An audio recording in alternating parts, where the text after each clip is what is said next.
Interesante comprender lo que veíamos recién. ¿Es puro bla bla? Es decir, ¿no tenemos nada de qué preocuparnos? ¿O es este un grupo de países, un eje del mal, dicen muchos, al que hay que prestarle particular atención y no sacarle los ojos de encima? Lo que sí es verdad, y esto es importante que lo tengan presente, es que muchas de las organizaciones de carácter global que conocemos ya no tienen el peso que tenían cuando fueron creadas. Y que este mundo, como se ha reacomodado política y económicamente, exige una reinterpretación de muchas de esas organizaciones. Para hablar de esto, también me acompaña mi siguiente entrevistado. Julio Schilling es el director de Patria de Martí, es un gran analista, está basado en Estados Unidos, es cubano y nos ayudará a echar luz sobre este asunto.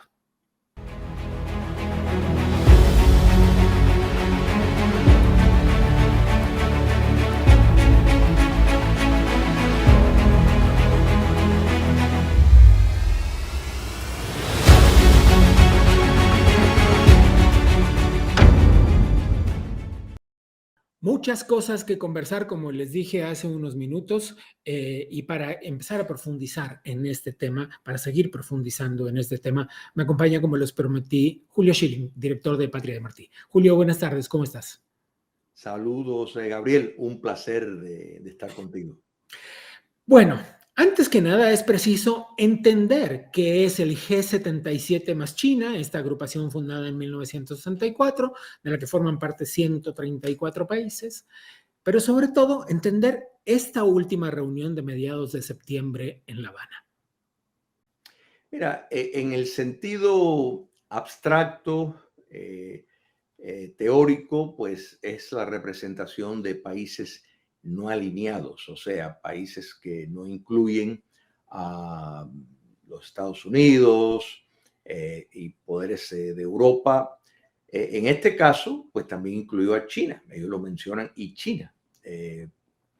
Pero la realidad, Gabriel, es iluso pensar que existe un movimiento no alineado, tercer camino.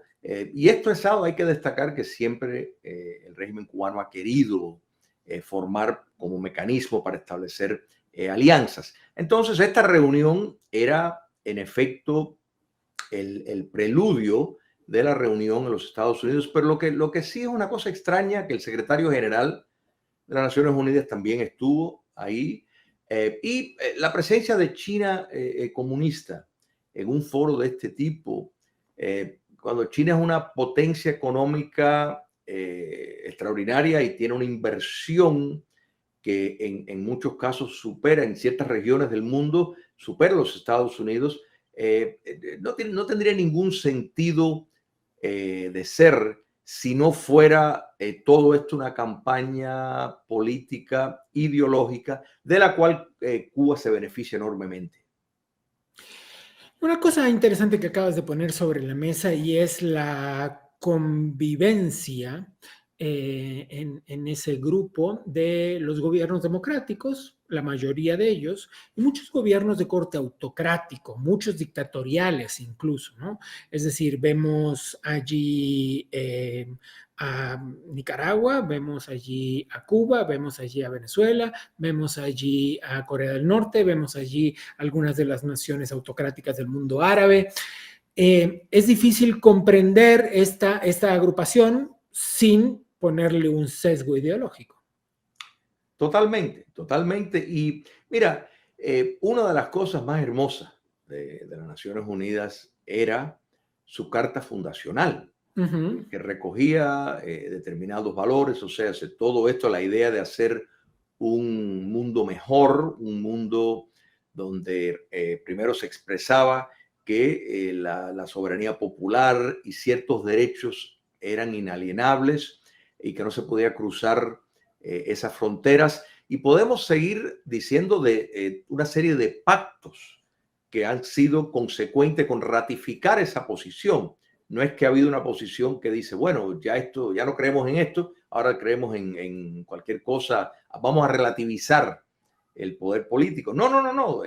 Conferencia tras conferencia, declaración tras declaración, avala y da fortaleza a el precepto de que la democracia es el modelo de seguir. Y sin embargo, vemos una equivalencia falsa y un daño extraordinario que se le hace a la corriente democrática en el mundo cuando dictadores y demócratas se sientan, tienen votos por igual y tienen un podio que sirve para transmitir determinados mensajes. Lo que ocurrió en Cuba, o sea, la reunión del G77, que fueron mucho más, y que fue el secretario general y China, etcétera, pues avala esa posición, avala de que no tiene ningún sentido que se, por lo menos, mira, que digan, vamos a abolir la Carta Fundacional, porque la realidad es que no podemos mantener apego a esto y vamos a decir que aquí entra todo el mundo.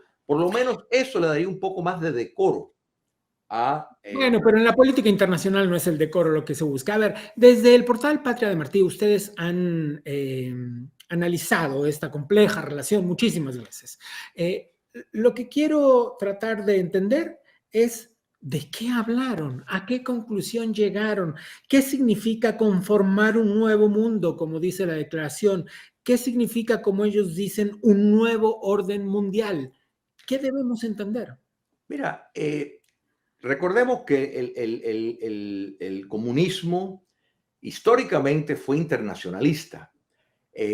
La sociedad fabiana históricamente abogaba por lo mismo.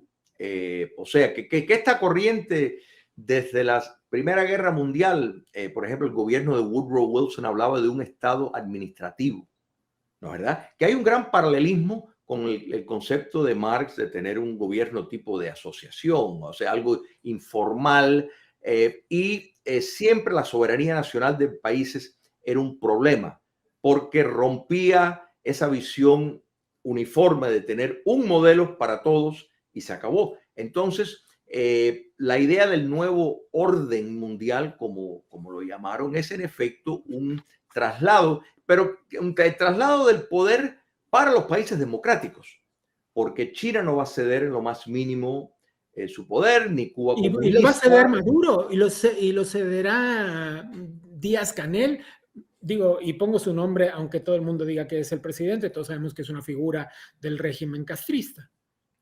Efectivamente, y han utilizado y están utilizando, y fíjate que hay una comunión de mensajes en cuanto a una visión de responsabilizar a los humanos por el cambio climático, que eso no es una decisión científica ya resuelta. La ciencia nunca está resuelta. La ciencia precisamente siempre está en discusión, si no, no es científico.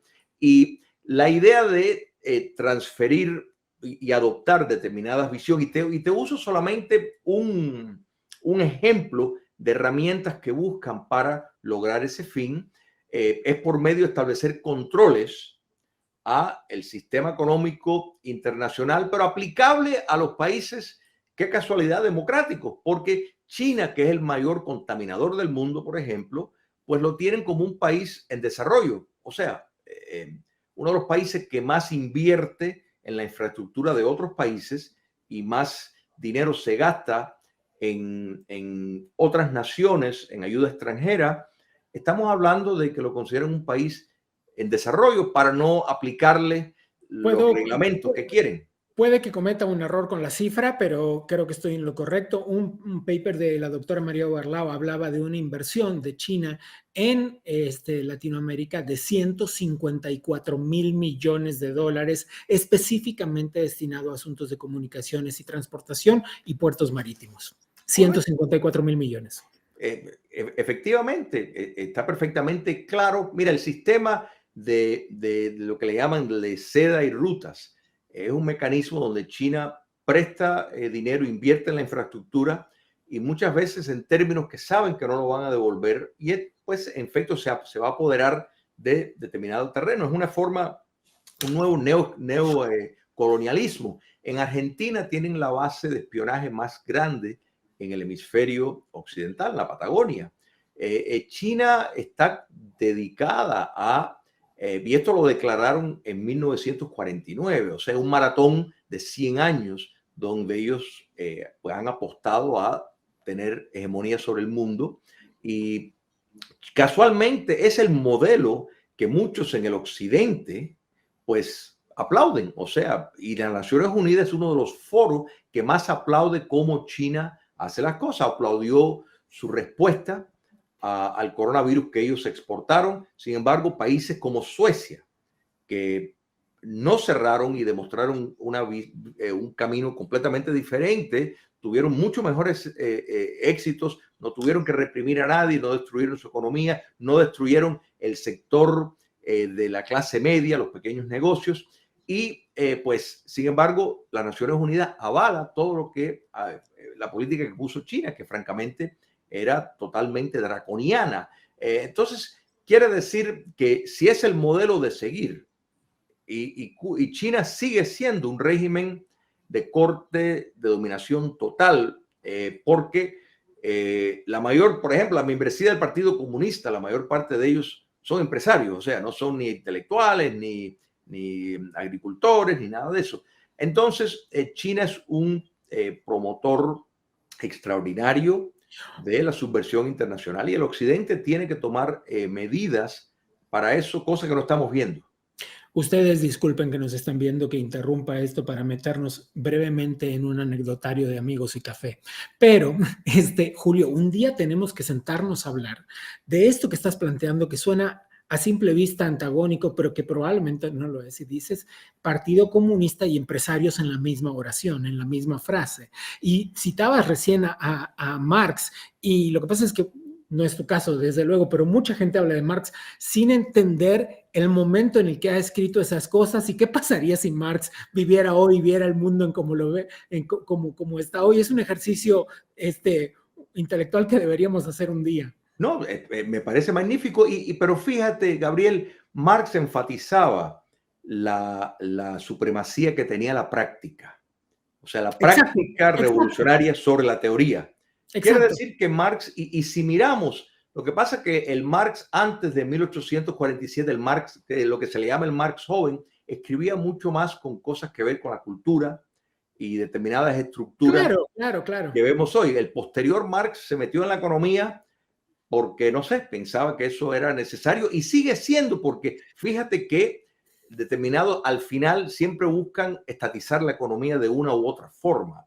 Mira, cuando miramos, por ejemplo, en la crisis pasada del coronavirus, la cantidad de empresas pequeñas y medianas que fueron abolidas y sin embargo, empresas extraordinariamente poderosas se enriquecieron. Estamos hablando de un cambio sistémico de cómo se ejerce la economía. Y esto casualmente es parte de lo que siempre determinados cursos, si buscas a H.G. Wells, un libro de 1910, La conspiración abierta, el socialista fabiano, pues te hablaba de la importancia de cooptar el sector privado y que no hacía falta tener tantas empresitas chiquitas, sino se podía haber un orden industrial más complementado. Yo creo que Marx estaría sorprendido de cómo se está promoviendo la visión que él veía y sin tener que disparar un tiro, sin tener que Totalmente. O sea, hay un libro bastante más cercano en el tiempo que me recomendó Frank Zimmerman, de Gianluca Falanga, que se llama Los crímenes del comunismo y donde hace un pequeño ejercicio sobre qué pasaría si Marx estuviera hoy. Bueno, abandonemos eso para regresarnos al tema que nos importa, que es el G77 más China y la influencia que esto puede tener. Fue una cumbre sumamente criticada por el mundo occidental, y sin embargo, seguimos sin saber exactamente qué pasó allí. ¿Cuáles fueron los acuerdos? Generalmente, Gabriel, no, los acuerdos en estas reuniones ya están preestablecidos, ya están hechos. Esto más que nada es simbolismo, más que nada es pronunciamientos que influyen en la política, influyen en las decisiones que toman países. Esto es para, por ejemplo, en el caso particular de que se haya celebrado en Cuba, para que corrientes dentro de los Estados Unidos que tienen simpatía por un acercamiento más profundo comercial con Cuba comunista, particularmente en la extensión de créditos públicos al régimen castrista, pues buscan decir, mira, China está entrando porque nosotros no estamos entrando. Es los mismos que plantean que, bueno, que a Fidel Castro lo llevaron a los brazos de la Unión Soviética porque los Estados Unidos se puso molesto porque estaban expropiando todas sus propiedades y porque estaban comenzando a invadir el resto del continente desde su territorio. ¿Pero tú crees esa teoría? Bueno, sí, o sea, eso es... ¿Tú crees que Fidel Castro fue arrojado a los brazos de la No, Unión por supuesto que no, pero eso es Soviética? la apología es para decir, mira, no hay que ser más condescendiente. Y esto Ya. lo vemos constantemente, mira, lo vimos, para darte un ejemplo que me viene a la mente rápida, cuando estaban los sandinistas en el poder y estaba la resistencia, los contras luchando para liberar a Nicaragua, y las discusiones en cuanto a la ayuda que se le estaba dando a la resistencia armada en Nicaragua, y los que estaban en contra de eso pues argumentaban que estaban facilitando el acercamiento del sandinismo a la Unión Soviética, al ser tan bélicos, al ser tan contrarios. Y realmente esa narrativa simplemente obedece, primero, en el mejor de los casos, si tienen una buena intención, una visión fallida de la naturaleza. Bueno, De en el estos caso además gobiernos. específico de Nicaragua, eso la historia lo ha desmentido, que digo, Correcto. no hay nada que ver, ¿no? Es decir, nada sigue en pie de la Unión, de la URSS como la conocíamos, digamos, y sin embargo ahí está Daniel Ortega. A Exactamente. mí me parece eso, Julio, me parece que eso es uno de los fundamentos del relato victimizador, es decir, de pobres los que hoy se han encapsulado para tener un gobierno autocrático porque no les ha quedado otra opción. Exactamente. Y mira, aquí queda tema para otro café y otro programa. El Totalmente. fallo, mira, Nicaragua es un caso en punto, igual que lo es Rusia, de el error, el grave error de cuando cae un régimen dictatorial, no tomar las medidas necesarias para evitar que retorne. Entonces, en Nicaragua no se hizo absolutamente nada, se permitió una impunidad total acerca de un gobierno que había cometido crímenes de lesa humanidad contra su población, y no hubo absolutamente nada que ocurrió en el sentido de justicia transicional. Pues el resultado natural fue que las instituciones democráticas no se enraizaron y ahí está, volvieron con el tiempo. Y eso es lo que hay que aprender. En Rusia pasó exactamente lo mismo. Entonces, Se nos acaba un poco el tiempo, Julio, pero la última y nos vamos. ¿Cuáles son los siguientes pasos, las siguientes acciones que veremos de este G77 más China? Seguir en la fuerza que tienen. Tristemente, en estos momentos están enfrentando un mundo democrático muy inerte, bastante eunuco e incapaz de enfrentar esta gran amenaza. Julio Schilling, director de Patria de Martí, gracias.